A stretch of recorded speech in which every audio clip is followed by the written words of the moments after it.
Documenting a site's existing conditions is a foundational step in early conceptual design, ensuring your design solution leads to sustainable outcomes that are sensitive to the context.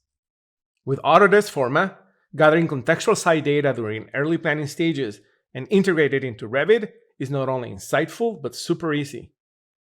The library panel in Forma allows you to order an array of contextual data sources including topography, building geometry, row data, parcel boundaries, and satellite imagery.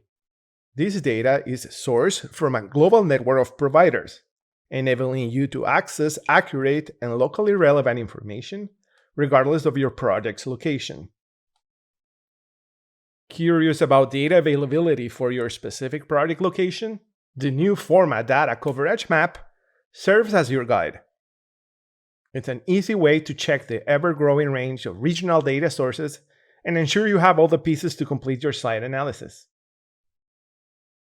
With this data in hand, incorporate it into Forma Proposal and select your site boundaries to define the limits of your site. Ready to take it to the next level? Seamlessly transfer the contextual data from your Forma Proposal into Revit. The Forma add-in for Revit, freely available in the Autodesk App Store, bridges your conceptual work in Forma with the detailed design process in Revit. Every contextual element from Forma is accurately mapped to corresponding Revit categories, including toposolids, generic models, and mesh families. The georeference coordinate system from Forma takes precedence over Revit, ensuring accurate site alignment. For an improved representation of the parcels in Revit, I use a Dynamo script to project parcel boundaries lines onto the topography. The result? A site canvas for a sustainable, contextually integrated design solution.